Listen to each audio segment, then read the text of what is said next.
mojem imenu in hvala organizatorjem za vabilo.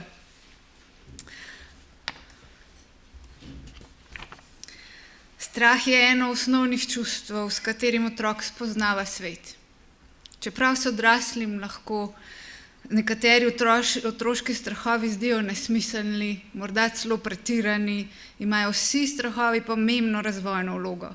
Se otroku pomagajo prepoznati nevarnost, razviti previdnost in graditi občutek varnosti.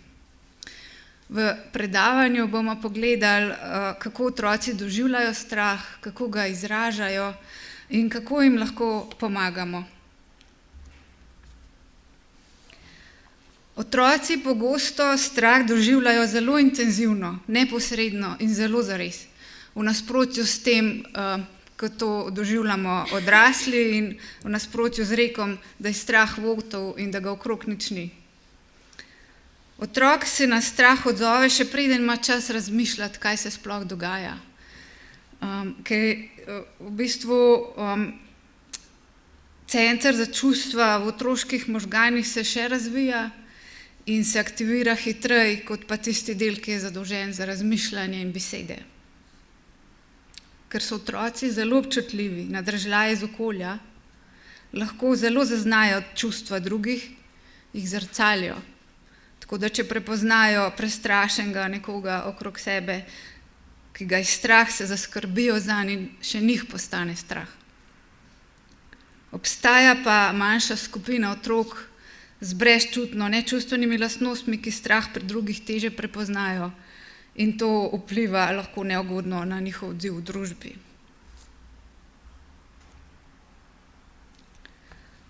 Otroški strah se odrazi v telesu, pokaže se z vedenjem, pogosto ga lahko prepoznamo tudi skozi igro ali pa likovno ustvarjanje. Ti znaki nam lahko pomagajo prepoznati, kaj otrok doživlja, in tudi, ko sam še tega ne zna povedati. Ko otrok zazna nevarnost, se v njegovem telesu pospeši srčni utrip, napnejo se mišice, pozornost se usmeri na potencialno grožnjo. Nekateri otroci ob strahu trpnejo ali pa se umaknejo iz situacije. Kakšni v svoji stiski lahko tudi udarijo. Pogosto pri otrocih lahko opazimo tudi njihovo sklonjeno držo, hitrejše dihanje ali pa zvišan ton glasu. Pri mlajših otrocih je zelo pogost tudi jok. Pojavi se lahko tudi regresivno vedenje.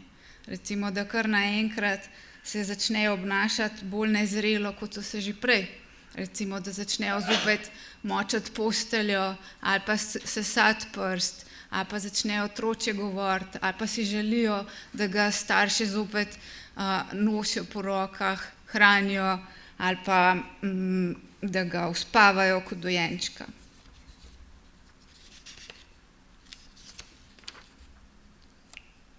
Lahko tudi recimo v strahu otroci se začnejo oklepati staršev, zavračajo ločitev od njih ali pa reagirajo z razdražljivostjo in čustvenimi izbruhi. Pogosto se lahko pojavijo tudi težave s spanjem ali pa bolečine v trebuhu. Vsi ti odzivi so naravni. Tako otrokovo telo in psiha reagirata na občutek nevarnosti. Če te znake razumemo kot sporočilo o otrokovi stiski, lahko nanje odgovorimo na način, ki otroku pomaga, da se lahko pomiri pa da se počuti varno. Strah lahko prepoznamo tudi v otrokovi igri. Igra otroku omogoča, da ponovno uprizarja neko situacijo. Strah se v igri pogosto pojavi kot vedno isti strašni scenarij. Na primer, zgodi se nesreča in avte zasuje plaz. In nato se otroci igrajo reševalce. Vedno je nekdo v nevarnosti, ki ga je treba rešiti. Strah pa lahko tudi prepoznamo v igri skrivalnic, zapiranja, pospravljanja figuric v hiško ali pa bunker, ki ga ustvarjajo iz vsemogočih materialov. Lahko ustvarjajo varna zatočišča tudi zase. Recimo iz raznih dek ali pa iz stolov naredijo hiške, iz miz, škatel in tako naprej. Lahko pa se otrok pri igri tudi izogiba določenim igračam ali pa temam, ki ga spominjajo na strah. Otrok v igri izkazuje potrebo po nadzoru, tako da določa pravila, ima vpliv na situacijo in jo lahko spreminja. S tem se čustveno samoregulira in zato je zelo pomembno, da ima glavno vlogo v igri ravno otrok. Otroški strah pa se pogosto pokaže tudi v likovnem izrazu. Otrok ga lahko prenese v risbo, sliko, glino, kjer se njegovo doživljanje odraža v obliki, velikosti, v barvah, potezah in v načinu oblikovanja. Ko strah tako postane viden, ga otrok lažje opazuje, se od njega oddalji in ga začne predelovati. Podobe v risbah izražajo strah na simbolen način, zato teh motivov ne smemo jemati dobesedno. Ne smemo jih dobesedno interpretirati, se odražajo otrokovo notranje doživljanje. Intenzivnost strahu pa se lahko pokaže tudi v načinu ustvarjanja, naprimer v uporabi temnih barv, močnem pritisku, majhnih figurah ali pa razpršenih oblikah. Risba tako pogosto razkrije tisto, česar otrok še ne zmore ubesediti.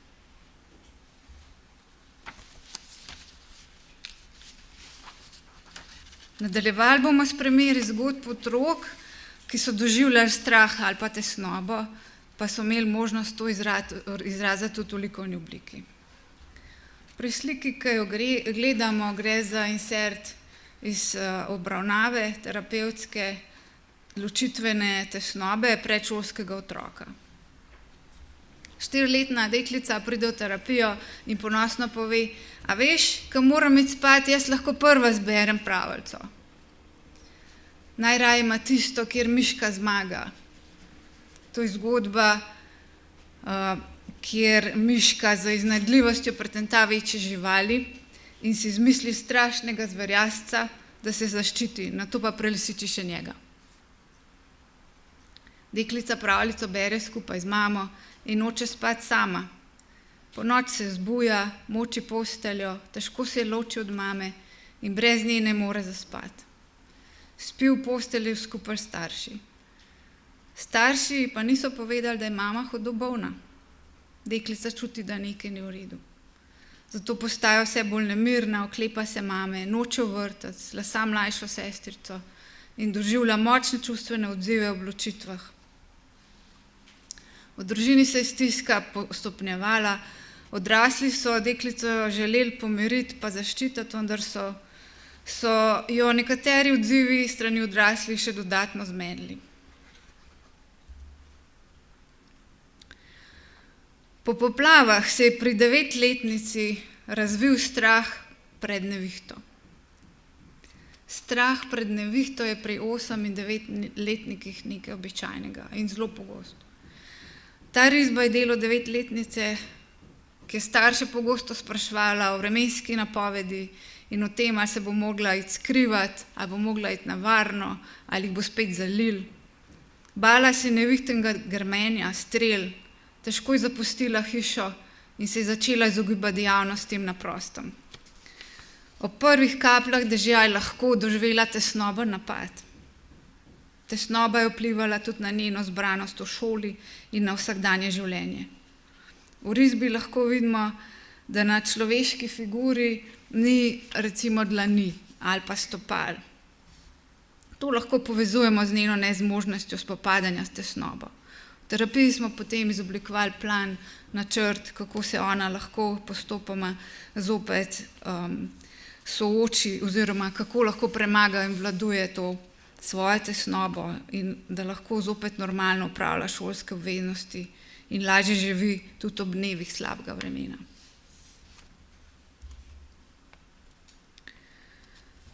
Ko 12-letni fant razmišlja o tem, da bi pozno zvečer po noči hodil po ulici, ne čuti le nelagodja, čuti resničen strah, ki je strah pred tem, da bi ga lahko kdo napadel. Govori o strahu pred nemočjo. In prisoten je tudi strah pred morebitnim neuspehom zaščititi sebe in njemu drage osebe.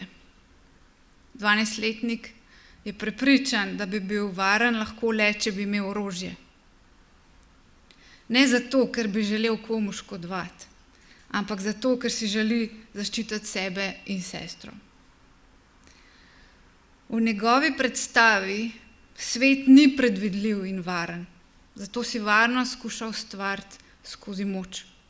Pištole tukaj niso izraz agresije, ampak simbol nadzora nad strahom, ki 12-letnika preplavlja.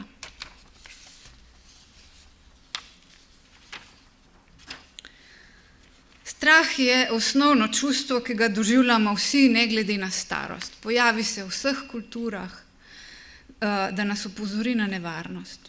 Njegova funkcija je, da nas pripravi na samoohranitveni odziv. Gre za del biološkega obrambnega sistema, ki posameznika pripravi na hitro reakcijo, boj, beg ali pa zamrznitev.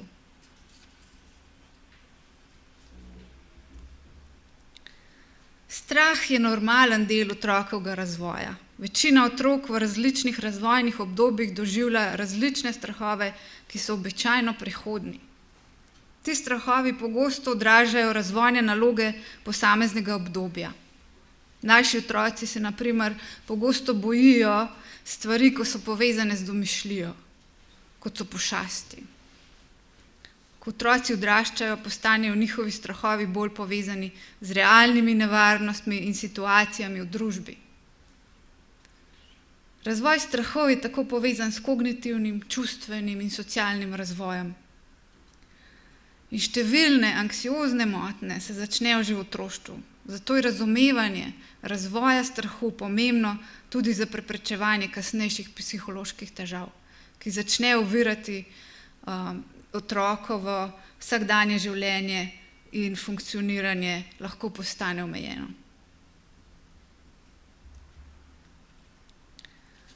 Strahovi se torej vse skozi spreminjajo. Razumevanje teh sprememb nam pomaga razlikovati med običajnimi razvojnimi strahovi in tistimi, ki lahko kažejo na večjo stisko. V zgodnjem otroštvu so pogosti strahovi pred tujci, glasnimi zvoki ali pa ločitvi od staršev. V predšolskem obdobju se pogosto pojavijo strahovi pred temo ali namišljenimi bitji. Otroci v tem obdobju ne morejo vedno ločiti, kaj je resnično in kaj ne. Strašljive pošasti, ki si jih predstavljajo, se jim zdijo zelo resnične. Bojijo se tistega, kar bi lahko bilo strašnega pod njihovo posteljo ali pa v njihovi omari. Bojijo se časa, ko je treba iti spat in rabijo nočno lučko in rutino spavanja. V šolskem obdobju postanejo strahovi bolj povezani z realnimi nevarnostmi, kot so poškodbe, bolezni ali pa nesreče. Hkrati pa se vse pogosteje pojavljajo tudi socialni strahovi, povezani z uspešnostjo v šoli in vedno bolj postanejo pomembni odnosi z vrstniki.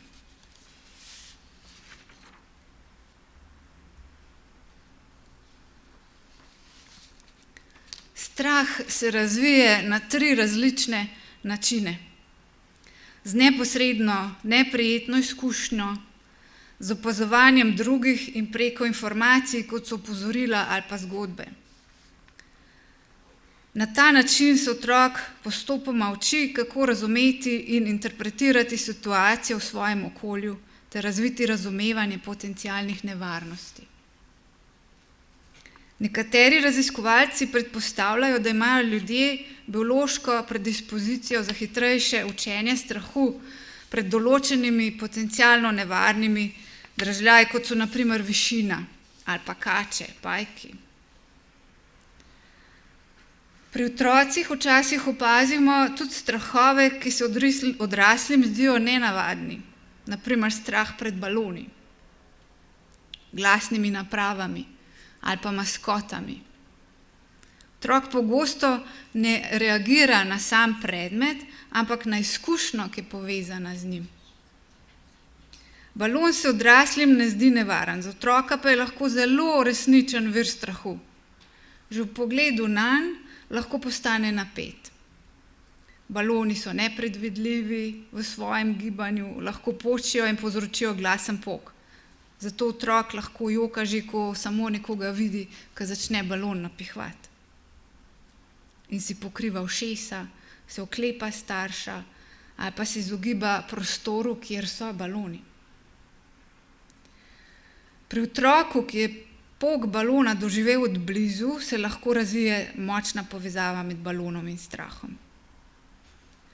Takšni iracionalni strahovi imajo pogosto konkreten senzorični izvor, nenadni glasni zvok, ki jih povzročajo tudi sesalci, stroji, elektronske igrače ali pa splakovanje WC-ja.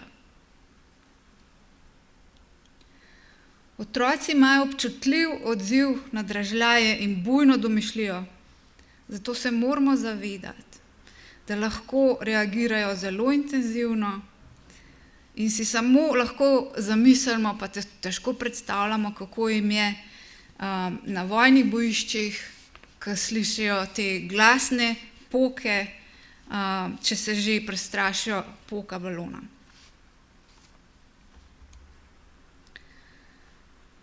Pri strahu in tesnobi gre za sorodna, a ne enaka psihološka procesa.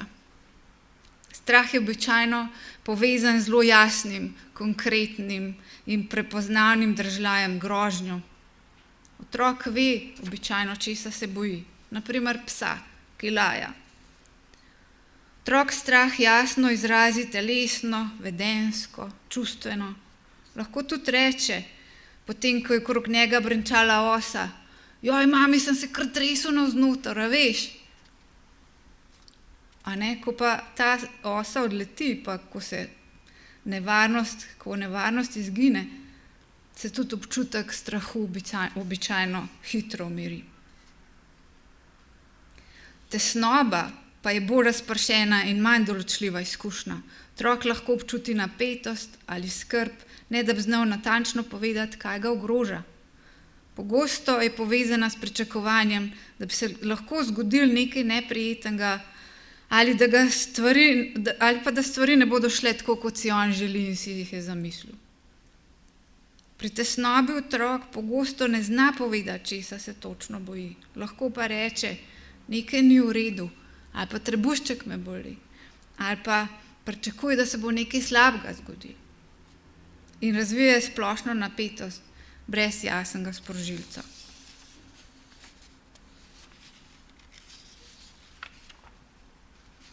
V ozadju gledamo risbo mladostnice, ki se je povsem izolirala zaradi občutkov tesnobe.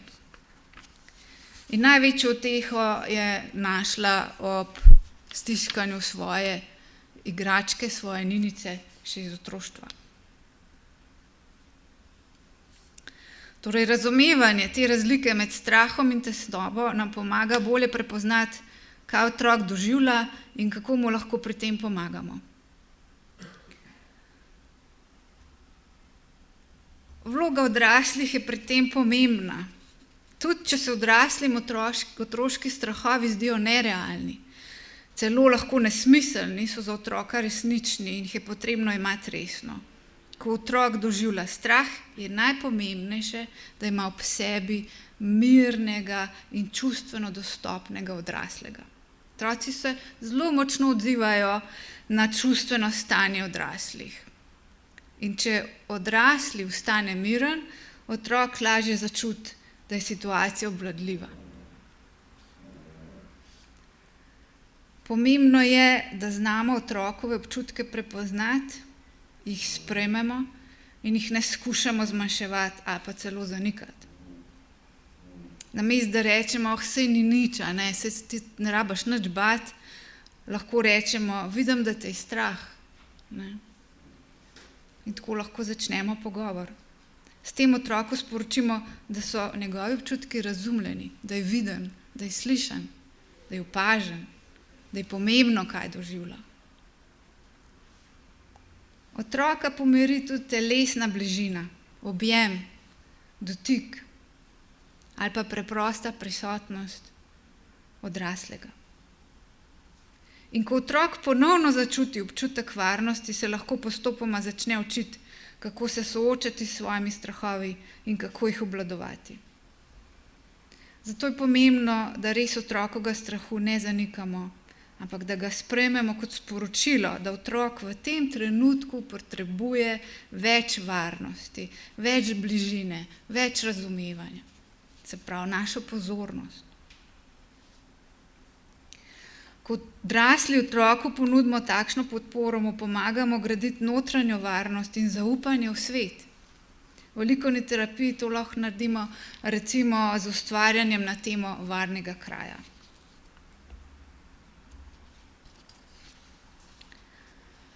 Če otrokov strah zanikamo, zasmehujemo in ga ne sprejmemo kot sporočilo, da otrok v tem trenutku potrebuje več varnosti, bližine in razumevanja, začne otrok svoje občutke zatirati, prikrivati, kar lahko otrokovo stisko še poglobi.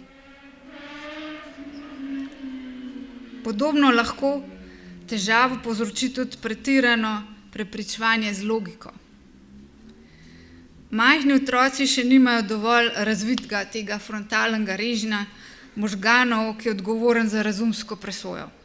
Zato strahu ne morejo premagati samo z logično razlago ali pa prepričevanjem. Pri razlagi strahu nam lahko zelo pomagajo slikanice ali pa risani filmi. Tudi strašenje ali pa kaznovanje zaradi strahu lahko povzroči dodatno negotovost, dodatno stisko. V otroštvu pa tudi ni priporočljivo gledanje grozljivk, ki pa so sicer malo manj strašne v primerjavi z izpostavljenostjo otrok nasilništvu na spletu ali pa doma. Izkušnje močnega in dolgotrajnega strahu lahko vplivajo na razvoj stresnega sistema in povečajo tveganje za razvoj duševnih motenj.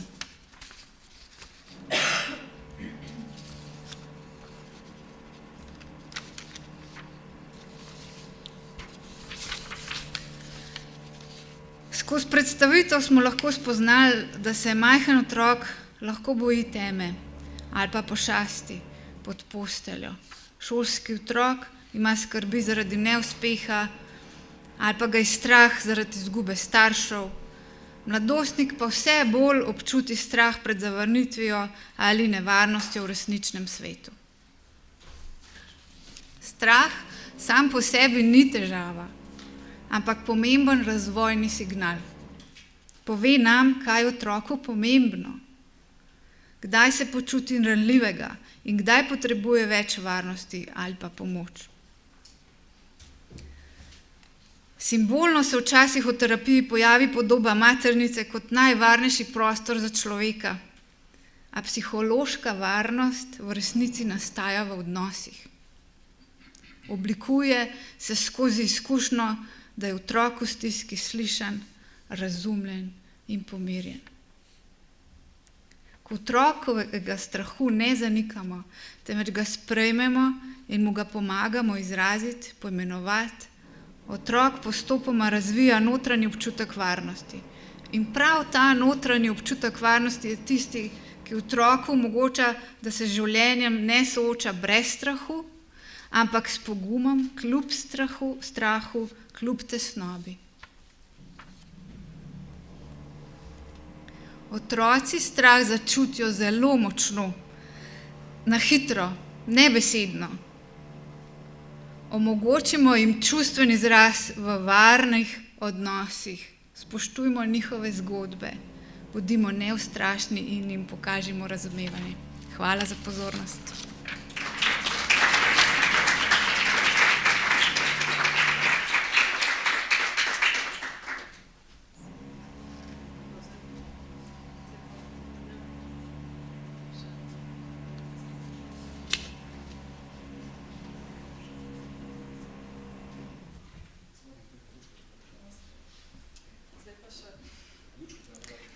Lara, tale mikrofon deluje mogoče.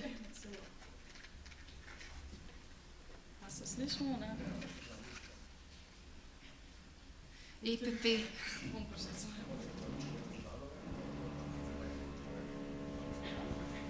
No, še par vprašanj.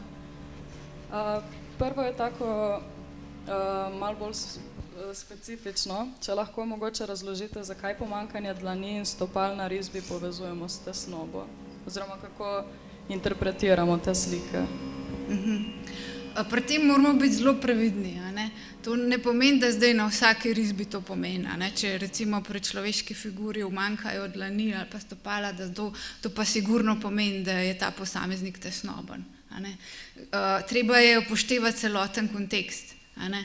Zdaj tukaj jaz nisem šla v podrobnosti posameznega primera, a ne?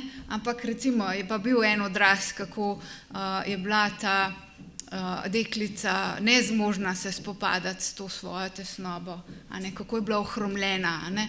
In recimo, če mi želimo nekaj narediti, se premakniti, rabimo naše okončine, a ne, naše roge, naša stopala, a ne. Tako da iz tega vidika je bilo to interpretirano, ja. Se to je tudi malo navezano, recimo, na kaj moramo paziti pri interpretaciji risb otrok. Ja, mogoče sem to že zajela. Se pravi, celoten kontekst, nikoli ne gremo tako, zdaj pa nekdo na desno stran narisal sonček ali pa na levo, zdaj pa to pomeni to pa to pa to. A ne? Se pravi, ti simbolni pomeni so lahko zelo različni, a ne? Pri različnih ljudeh, v različnih situacijah. Ja, treba je celoten kontekst upoštevati. Potem pa še omenili ste otroke z brezčutnimi potezami, ali oni dejansko ne doživljajo strahu ali ga le težje prepoznamo? Ja, a ne, narejene so bile raziskave, kako ljudje s takšnimi potezami, a ne, težje prepoznavajo čustva pri drugih in da imajo dejansko lahko zmanjšan center za čustva oziroma amigdala je dejansko lahko manjša, a ne, kot pa pri ljudeh, ki so bolj altruistično naravnani. A ne. Tako da so dejansko v možganih spremembe oziroma drugačni so oblikovani te njihovi možgani. Ja. Ok, hvala. Pa še eno tako, mogoče vaše mnenje, ali bi morali otrokom pustiti več svobodnega ustvarjanja v šoli, da bi znali sami izraziti svoja čustva? Vsekakor. Ja, definitivno. Ja. Ok, no, super, najlepša hvala. Hvala vam. Tukaj še eno darilce.